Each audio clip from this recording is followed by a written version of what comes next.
네, 반갑습니다. 한국해양수산개발원의 이성우입니다. 본의 아니게 저는 중국에서도 한 1, 2년 살아봤고요. 러시아에서도 북극 항로 관련해서 한 20년 연구하면서 또 한 1년 정도 살았습니다. 그리고 또 미국 뉴욕, 뉴저지에서 또 2년 작년에 귀국을 했었으니까 살다 보니까 이 중국이란 나라, 러시아란 나라, 그리고 또 미국이란 나라가 뭐 그 잠깐 산다고 얼마나 알겠습니까만 이 사이에 있는 한국이 어떤 포지션을 취해야지만 살아날 수 있을지에 대한 부분이 조금은 연계가 되더라고요. 특히 앞에 발제자께서 이야기하셨던 이제 물류에 대한 이야기를 하셨는데, 우리나라가 전 세계에서 가장 수입 수출을 많이 하면서도 물류 기업은 세계 30위권에 없습니다. 이게 그 이유가 뭘까요? 그 이유를 좀 더 우리가 보면서 오늘 이 내용들을 좀 정리해서 설명드리도록 하겠습니다. 이건 이제 작년, 재작년에 제가 뉴욕에 있을 때 유라시아 그룹이라는 글로벌 컨설팅 그룹에서 매년 세계 10대 리스크를 발표를 하더라고요. 그런데 여기 보면 이제 빨간 색깔 표시되어 있는 게 거의 3년 동안 계속 동일하게 진행이 되고 있는데, 작년까지 나왔으면은 뭐 이란 리스크가 뭐 얼마나 될까 뭐 이런 거였는데 지금 바로 이제 현상이 되고 있죠. 그리고 우리 요즘 밥만 먹으면 요구하는 게 트럼프지 않습니까? 뭐 이런 리스크들이 계속 진행이 되고 있습니다. 근데 이게 모든 것들이 대부분 글로벌 공급망하고 연계가 되어 있고요. 그리고 이게 물류망하고도 연계가 되어 있습니다. 이게 재작년에 제가 미국에 있으면서 혼자 있으니 심심해가지고 인턴 학생이랑 그린 그림입니다. 당시 만약에 이 물류길이, 바닷길이 막히게 되면 어떻게 돌아가고, 돌아가면 얼마나 비용이 증가하고 뭐 이런 상태를 그림을 그리면서 저기 주황색 그림을 보시면 향후에 문제가 생길 수 있는 곳을 찍어놨습니다. 뭐 대만하고 중국 사이의 양안이라든가. 그래서 그때 블룸버그가 이야기했죠. 저기 전쟁이 나면 대만은 40% GDP가 감소하고 중국이 10몇 프로 감소하는데 한국이 2등이었습니다. 23% 감소한다는 거. 이게 지금 우리가 호르무즈 사태에서 경험하고 있는 상황하고 비슷한 상황일 겁니다. 두 번째는 뭐 말라카라든가 아니면 이제 수에즈운하. 근데 수에즈운하는 당시 이제 갈수기 때문에 기후 변화 때문에 배들이 통과를 못 하고 있는 상태가 돼서 그 상황을 경험을 했고요. 그다음에 저기 있는 주황색으로 있는 호르무즈 사태가 지금 일어나고 있습니다. 물론 홍해 사태는 지금 계속 지속되고 있는 상태고요. 그리고 그 외에 여러 곳에서 저런 사건들이 일어나고 있고 이게 대부분 바닷길입니다. 이게 얼마나 중요한 상황이고 경우에 따라서는 이 대한해협도 어떻게 될지 모릅니다. 무슨 일이 생길지. 그러나 리스크는 상대적으로 상당히 낮은 거죠. 그래서 이게 전 세계 그림이고 이 그림의 속에서 배들이 가다가 막히면 돌아가야 되고 돌아가면 그게 결국 비용과 시간으로 증가가 됩니다. 이걸 이길 수 있는 방법은 결국은 우리가 항상 대안을 가지고 있어야 됩니다. 이제는 과거에 just in time이라고 해서 효율성 중심으로 해서 창고도 없이 바로 물건을 보내고 재고도 없이 가져오는 게 가장 좋았는데 코로나 때 너무 경험을 많이 했죠. 막히니까 어떤 상황이 생겼네요. 갑자기 슈퍼마켓에 물건이 없어지는 것. 그게 이제는 재고를 둬야 되고 재고보다 유연하게 길을 찾을 수 있는 방법들을 강구를 해야 되는데 지금 이 그림이 만약에 어디가 막히면 어떻게 돌아가고 하는 사항들이 나와 있습니다. 자, 코로나 때 경험을 했었습니다. 당시 10년 이상 해운 경기가 최악이었습니다. 그래서 우리나라의 한진해운이 그 당시 이제 파산했죠. 왜냐하면 물건은 적은데 배들은 너무 많으니까 배가 남고 실을 물건이 없으니까 어떻게 할까요? 운임을 계속 낮출 수밖에 없는 거죠. 그래 망가졌습니다. 그런데 코로나 때 어떻게 됐습니까? 항만 봉쇄하고 파업하고 운영이 안 되다 보니까 배들이 저렇게 갇히게 됩니다. 갇히게 되면 빈 배들이지만은 화물 실은 배들이 떠 있다 보면 배들이 움직이지 못하게 되면 어떻게 됩니까? 배가 주는 효과가 생기는 거죠. 그런데 당시 코로나 때 기억하시겠습니다만 사람들이 여행을 못 다니니까 뭘 했냐면 뭘 사고 싶어가지고 물건을 계속 주문했습니다. 물건은 늘어났는데 배는 못 움직이고 있으니까 어떻게 될까요? 운임이 폭등했죠. 사실 그때 그 덕택에 HMM이 살아났습니다.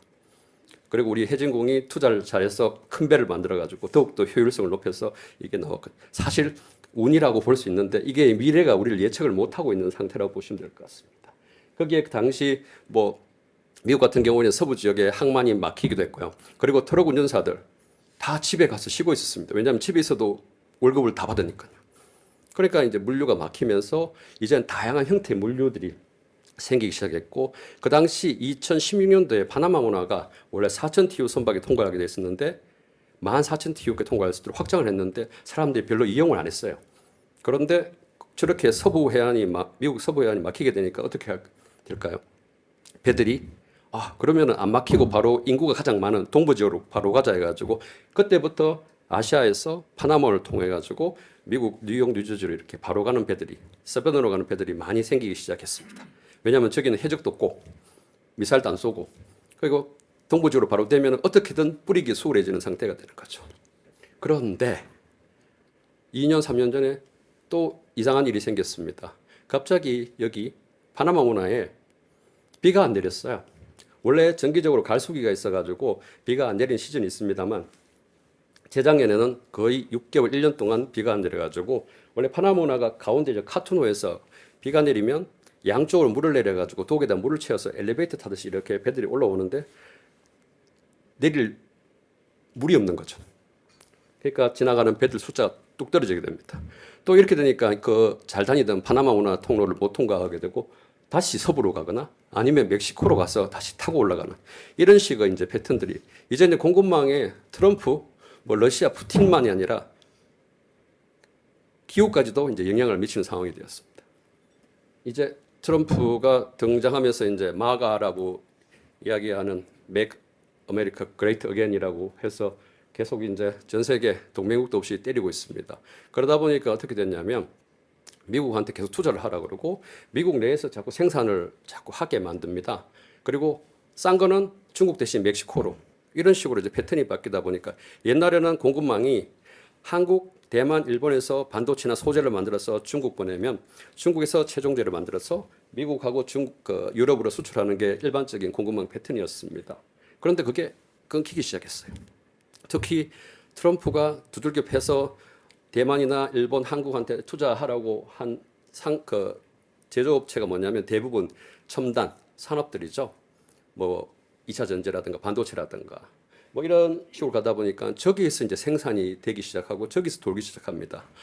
오른쪽 상단에 있는 그림이 뭐냐면 제가 25년 전에 논문 썼을 때 만든 북미 지역의 물류 패턴이에요. 뭐냐면 왼쪽, 오른쪽에 항만들이 있고 거기서 수입을 하면 이게 당연히 이제 내륙으로 뿌려지면서 저렇게 밀도가 진한 곳이 해안변이고 내륙을 갈수록 좁아지는데 이제 저게 깨지기 시작했습니다. 깨진 지 오래됐죠. 어떻게 되냐면 캐나다, 멕시코에서 수입해서 이제 북미 전체가 하나의 이제 공급망을 형성하게 됐고요. 이제는 그게 더 좁아져서 미국 영내에서 이렇게 공급망이 만들어지면서 물건들이 만들어집니다. 자, 이렇게 되면 어떤 상황이 생길까요? 그건 뒤에 또 설명을 드리도록 하겠습니다. 과거에 한 5년 전인가 4년 전에 에버그린이 스웨즈 운하에 자초돼가지고 한 일주일 동안 매일 1조씩 손실 본다는 이야기를 들었을 겁니다. 그런데 이제 후티 반군이 미사일을 쏘아가지고 배들이 지금 희망봉을 통해서 우회해서 가고 있습니다. 그래서 10일에서 15일 동안 기간도 늘어났고 물류비도 훨씬 더 많이 들고 있습니다. 이제 이게 일반화가 돼버리다 보니까 이제는 그 물류비가 우리가 익숙해져 가지고 아무런 생각 없이 지내고 있는데 사실은 원래 스웨즈 운하 통과하면 훨씬 빠르고 싸게 적용이 됩니다. 그런데 이제 또 호르무즈까지 생기면서 또 비용이 증가하게 되죠. 근데 세상은 참 재밌는 게 이럴 때 또 다른 사람은 돈을 법니다. 누구냐면 여기 모로코에 있는 탕헤르 항이라고 항만이 있습니다. 원래 항만 물동이 그렇게 안 많았는데 저 항만이 스웨즈를 통과를 안 하다 보니까 배들이 돌아서 탕헤를 찍고 탕헬에서 유럽 내륙 남부로 가는 화물들을 저기에 내려놓고 이 배들은 북유럽으로 올라갑니다. 그러면 그 작은 배들이 남지중해 쪽에 물건을 보낼 수밖에 없는 그런 구조로 되겠죠. 그래서 탕헬항이 갑자기 세계 30위권 항만으로 부상합니다. 사실 1994년도에 고베 지진 덕분에 우리 부산항이 갑자기 세계 10위권 항만에 올라온 거랑 거의 같은 개념입니다. 그런데 부산항은 지금까지 지키고 있고 탕헬항은 모르겠죠. 근데 세상은 이렇게 바뀝니다. 그러면 분명히 누군가는 또 손해를 보고 있을 겁니다. 아마 스웨즈 쪽에 있는 항만들은 피를 보고 있을 겁니다. 자, 러시아 전쟁이 생겼고요. 러우 전쟁이. 그리고 아시아, 유럽, 러시아의 물류망이 확 변하고 있습니다. 러시아도 살아야 되지 않습니까? 참고로 러시아 국방부 장관이 전공이 뭔지 아시는지요? 경제학자입니다. 전쟁을 오래 하려면 경제학자가 군수 물류를 잡고 핸들링을 해야지만 오래 전쟁을 할 수 있겠죠. 아주 현명한 나라인데요. 저렇게 이제 바닷길도 막히고 있죠. 그리고 제재 때문에 TSR, 시베리아 철도도 이용을 하지 않게 됩니다. 그러면 러시아도 수출입하고 뭔가 먹고 살아야 되지 않습니까? 그래서 하나는 앞에서 우리 정영두 실장께서 얘기해 주셨던 것처럼 북극 항로를 통해서 중국하고 인도한테 자원을 팔아서 수입하는 게 있고, 그리고 생필품이나 필요한 것들은 어디로 가냐면 자기의 친구 이란, 인도와 연결해서 이렇게 밑에 내륙 물류망을 만듭니다. 이런 식으로 이제 물류망들이 살아있는 것처럼 계속 만들어지고 활성화되고 또 다시 죽고 하는 상황으로 계속 이렇게 변하고 있는 상태입니다. 또 하나는 또 이 내륙 물류망에 또 중국도 숟가락을 올려가지고 이렇게 중부 해랑을 만들어서 카스피를 통해 가지고 유럽을 연결하고, 여기에 또 미국이 끼어가지고 아제르바이잔의 회랑을 또 막아가지고 서로 견제를 하는 이런 상황들이 진행이 되고 있는데, 겉으로 보기엔 경제인데 이면에는 전부 다 외교랑 결국은 자기 기득권을 위한 전쟁이라고 보시면 될 것 같습니다. 호르무즈 사태입니다. 요즘 이 자료들은 여러분 머릿속에 다 담겨 있을 것 같고요. 문제는 우리나라가 너무나 여기 의존을 많이 하고 있다는 부분이고, 사실 러우 전쟁 이전까지는 그렇게 의존을 안 했었는데 제재가 들어가면서 이쪽으로 완전히 더 몰빵을 하게 됐고요. 그러다 보니까 보시다시피 지금 대체 조달선을 확보를 못하고 있고, 가끔씩 언론에서 대통령실에서 원유를 얼마, LNG를 얼마를 확보했다고 이제 나오는데 작년 대비 80%, 70% 그러는데, 문제는 양도 양이지만은 그 가격도 궁금하지 않습니까? 100원짜리를 1,000원에 가지고 오면은 사실 진짜 죽을 맛일 텐데요. 이 부분들이 이제 지금 가장 해피한 나라는 미국이죠. 많이 팔아먹으니까. 러시아도 계속 비싸게 팔아먹고 있습니다. 여기 아까 이야기 드렸던 그러다 보니까 이런 식으로 바닷길뿐만 아니라 바닷길이 막히니까 저렇게 내륙길들이 다양하게 생기고 변화를 하고 있습니다. 자, 기후변화에 재앙도 있습니다만 또 혜택도 있죠. 북극 항로입니다. 앞에 이야기를 해 주셔가지고 크게 설명을 안 드리겠습니다만, 왜 북극 항로가 중요하냐면 사실은 저는 이 벌크 화물, 에너지하고 광물 자원에서 상당히 우리나라는 중요한 보고입니다. 다만 컨테이너는 아직 시간이 더 기다려야 되는데, 그럼에도 불구하고 북극 항로가 더 의미가 있는 걸 뭐냐면, 부산항은 아시아에서 미국으로 가는, 북미로 가는 라스트 포트입니다.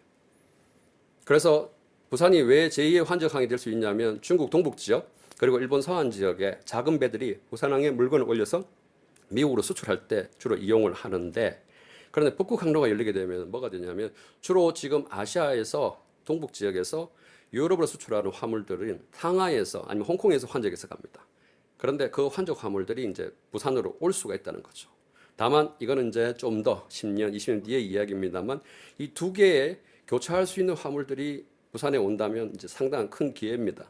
다만 이거는 시간이 더 있어야 되고, 그 사이에 에너지 공급망에 기반이 될 수 있는 이 북극 항로의 주변 지역이, 그러니까 우리나라와 연계된 산업들이 포항부터 울산, 그리고 창원, 여수, 광양입니다. 그래서 해양 수도권이란 말이 나온 이유가 부산이 그 중앙에 있다는 거고, 원래 수도라는 거 서울에 공장이 있지 않습니까? 대부분 공장은 인천, 수원, 평택 다 밑에 있죠. 부산은 그래서 금융, 인력, 정보, 데이터, 법제도 이런 것들을 구축을 해서 주변에 있는 해양 수도권에 있는 도시들을 구축을 하고 아우르는 형태로 가자라고 제가 계속 이야기를 했던 거고, 부산이 북극항로를 통해서 컨테이너로 간다는 거는 시간이 아직 많이 걸린다. 그래서 그 전에 준비를 해야 된다는 이야기로 계속 제가 이야기를 하고 있습니다. 앞에서 말씀드렸던 이 공급망이 과거에는 하나였는데 이런 식으로 이제 이원화되고 있습니다.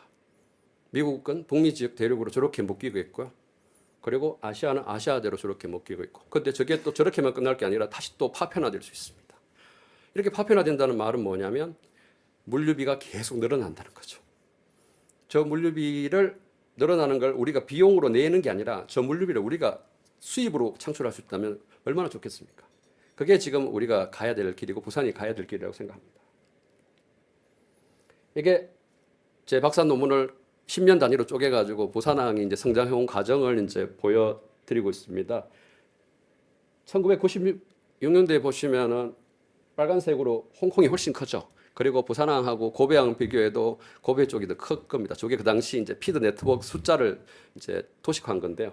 근데 2006년에 보면 부산이 일본의 고베를 제압을 합니다. 올라왔습니다. 자, 2016년입니다.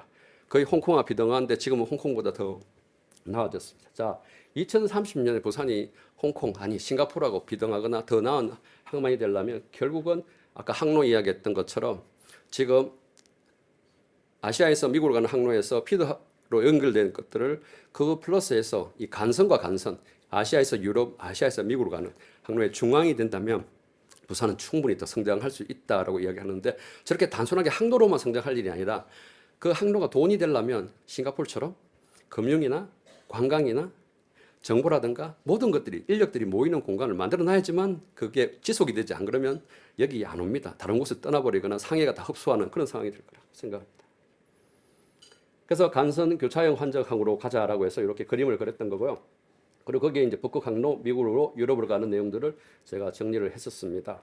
그리고 여기 이제 부산 트라이포트 미래 물류 공급망 전망이라고 해서 만약에 부산이 2030년이 되면은 한국 항만에서 원래 생기는 수요들, 그다음에 국내 화물들, 국제 항공, 그러니까 가덕도 신공항이 생기면 이제 CN에어, 에어NC 화물들이 많이 늘거든요. 요즘 삼성전자가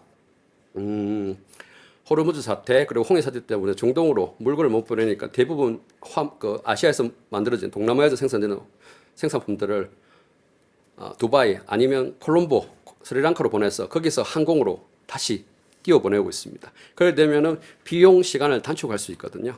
리스크도 줄일 수 있고 뭐 이런 식으로 이제 복합물류 체계 CN, 에어NC가 생기는데 이제 부산이 만약에 가덕도 신공항이 생긴다면 뭐 그러한 역할을 충분히 할 수 있을 거라고 생각됩니다. 그리고 저 국제철도로 하고 있었는데 제가 사실 이 장표 그림 맞는 거 5년 전에 만들어 놓은 겁니다.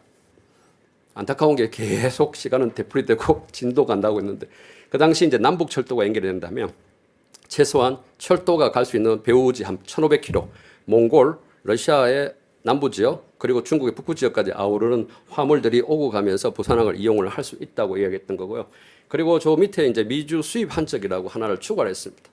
저게 무슨 말이냐면 이제 어쩌면은 미국에서 생산되는 상품들을 우리가 그러니까 원자재 말고 그러니까 곡물이나 소고기나 이런 거 말고 진짜 공산품을 수입할 수밖에 없는 경우도 생길 겁니다. 이제 우리나라의 현대자동차, 뭐 삼성, SK, 미국에 엄청 투자하고 있지 않습니까? 일정 부분은 미국에서 생산된 것들을 우리가 수입을 할 수밖에 없어요. 그런데 그게 우리나라만 수입하는 게 아니라 아시아가 다 수입을 하겠죠. 그리고 또 하나 생각을 해야 되는 거는 이제는 관세는 무기가 됐습니다. 분명히 우리가 흑자를 미국에 내면은 또 압박을 할 겁니다. 결국은 기아 자동차인데 메이드 인 USA를 우리가 사야지만 이 밸런스를 맞출 수밖에 없어요. 그러면 물류축이 아시아에서 부산이 주변에 있는 화물을 모아가지고 미국으로 수출하던 것만 했는데 그게 아니라 북미에서 오는 화물을 부산이 받아서 아시아로 뿌려지는 이런 환적 개념도 생각을 해서 준비를 해야 됩니다. 그게 지금 미래를 생각하는 건데 근데 그 패턴들이 제가 2, 3년 전에 이야기했는데 갔다가 오면서 더욱더 빨리 그런 방향으로 지금 진도가 나오고 있어요. 그래서 이런 사고의 전환이 아니라 그 방향을 가고 있습니다. 이런 식으로 이제 패턴의 변화를 우리가 생각을 해야 되고 근데 그렇게 하기 위해서는 물류가 항만이 있다고 항만 하나로는 절대 안 됩니다. 철도도 도로도 그리고 공항도 연결되는 이 복합 물류 체계가 구축이 돼야 되는데 이 안타까운 건 우리나라는 저게 다 분리가 돼 있어요. 공항공사, 항만공사, 철도공사 등등등. 그래서 제가 5년 전에 제안을 할 때 우리 뭐 이번 정권에는 동남권 투자공사라고 이야기했는데 동남권 물류공사가 만들어져 가지고 통합이 돼야 된다. 그리고 그 CEO는 민간에서 와가지고 이 데이터라든가 이 전체 비전을 가지면서 가야 된다라고 이야기를 했었습니다. 뭐 그때는 CR이 안 먹혔습니다만 이후에 또 어떻게 될지 모르겠습니다. 그래서 그 당시 이야기했던 게 이제 지금 항만, 공항, 철도를 피지컬하게 우리 가덕도 신공항 그리고 진해 신항, 뭐 부산 신항 쪽에 모으고 있습니다만 저렇게 피지컬하게 모은들 큰 의미가 없다는 거죠. 결국은 데이터가 서로 연결되고 교환이 돼야 되는데 거버넌스가 하나로 묶여가지고 이 데이터를 모아야 되는 겁니다. 왜 중국이 AI가 빨리 발전했을까요? 인구 14억이 있고요. 그리고 데이터를 엄청 많이 생산하는데 거버넌스가 하나로 묶어가지고 바로 데이터를 생성합니다. 그리고 아이러니하게도 중국은 이 데이터를 해안변에서 다 만듭니다. 공항, 항만이 다 모여 있죠. 그리고 이 데이터를 가공하거나 컨트롤 센터가 누가 하냐면 내륙 쪽에 전력이 싼 곳에서 하고 있습니다. 그런데 우리 여기 있는 동남권, 부산은 데이터도 생성된 곳이고 그리고 이 주변에 원전도 있고 전력이 다 여기서 만들어져요. 두 가지를 동시에 가지고 있기 때문에 데이터 센터도 여기서 만들어질 수 있다는 거죠. 다만 저 데이터를 통합하고 묶는 게 거버넌스가 쪼개져 있습니다. 저게 쉽지 않다는 거죠. 부산항만공사에서 컨테이너 트럭들이 얼마나 오는지를 도로공사 협조를 못 받으면 캐칭이 안 된다고 하고 있습니다. 지금도. 이게 지금 우리가 처한 현실입니다. 그래서 이 그림을 5년 전에 그렸습니다. 단순하게 피지컬하게 항만, 공항, 철도만 이렇게 모여있을 게 아니라 제대로 된 산업들이 그리고 데이터들이 모일 수 있도록 기반을 좀 만들자 그랬고요. 위에 있는 것들은 뭐냐면 저게 그 당시 글로벌 풀피먼트 센터라고 해서 우리 쿠팡 때문에 요즘 스트레스 받고 있지 않습니까? 근데 쿠팡은 국내에서만 강하지 해외에서는 전혀 안 강합니다. 미국에서는 로비에서 강하긴 한데요.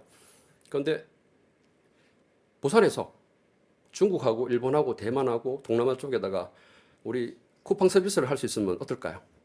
제대로 돈을 벌 수 있겠죠. 그런데 그렇게 되려면 데이터가 있어야 됩니다. AI 기반.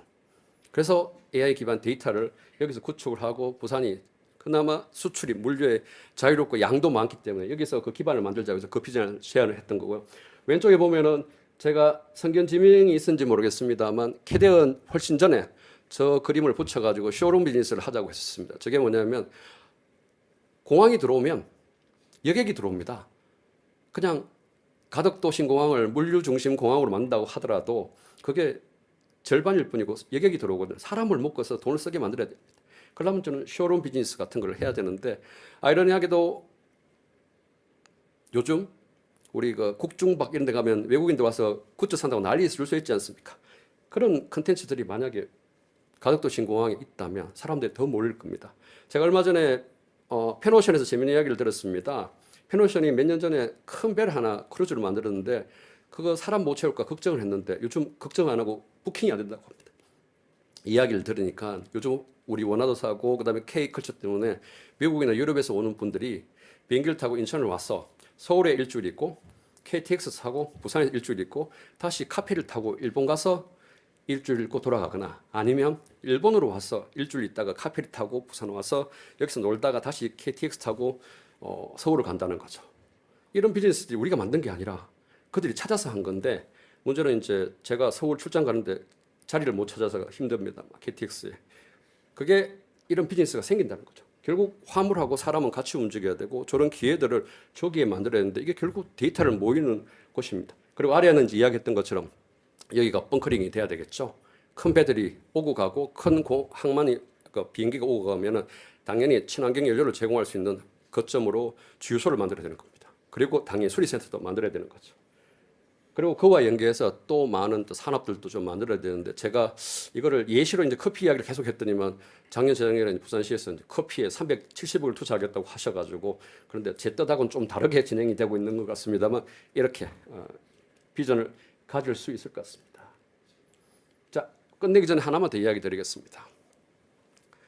여기에 우리가 지금 빠져 있는 게 외교입니다. 지금 북극 항로 이야기하면서 제가 제일 아이러니했던 거는 우리가 러시아를 가장 강력하게 제재하고 있는 나라입니다. 왜냐하면 미국이나 서방에서 제재하는 거 플러스해서 북한군이 우크라이나 전쟁에 참여했다 해가지고 우리는 1159개 품목을 또 수출 제재도 하고 있습니다. 그러니까 러시아 입장에서는 좀 기가 막히는 거예요. 그래서 제가 작년 10월에 러시아를 갔는데 진실의 방에 끌려갔습니다. 진실의 방은 마동석한테나 있는 건 줄 알았는데 알고 보니까 그런데 세게 하는 건 아니고 한 30분 동안 앉아가지고 핸드폰 체크하고 뭐 이러다 그냥 보내주는데 그들이 왜냐하면 자기들이 당하니까 우리나라를 비우고 지정했다는 거죠. 그런데 갑자기 한국에서 북극항로를 이용한다고 난리예요. 그런데 북극항로의 80%는 러시아를 통과를 해야 되는 거고 지금 앞뒤가 안 맞는 이야기가 좀 진행이 되고 있거든요. 근데 거기에 뭐냐면 이 실리 외교가 우리가 없어서 그런 것 같습니다. 사실 지금 우리 천궁 판다고 매우 기분 좋지 않습니까? 그 천궁 기술 미국이 준 게 아니라 러시아가 과거에 불금 사업으로 우리가 돈 떼었다고 하고 있는 그 불금 사업에서 받은 기술이 디벨롭이 돼서 천궁이 된 거거든요. 사실 지금 우리가 쓰고 있는 많은 기술들이 러시아에서 넘어온 겁니다. 좀 러시아를 좀 다른 각도로 좀 보고 잘 이용해야 될 파트너로 좀 생각을 해야 되는데 지금 만약에 러시아산 원유랑 LNG를 우리가 수입을 하고 있다면 호르무즈 사태가 이렇게 큰 충격으로는 안 왔을 건데 지금 스스로 우리가 지금 맞고 있거든요. 물론 우리가 처한 입장이 남북 관계 때문에 미국과 서방에 공조를 해야 되지만은 그래도 적정 부분 사실 이번 제재에 들어갈 때 작년 재작년에 저기 어디야 일본은 사할린하고 북극에 있는 자기 원전을 웨이브 받았어요. 왜냐하면 자기들 필수 생명하고 연계되어 있다고. 그런데 우리는 그거를 생각도 안 하고 제일 리스크가 큰 나라인데 불구하고 그렇게 외교를 이제 무참히 그렇게 정리를 해버렸다는 거죠.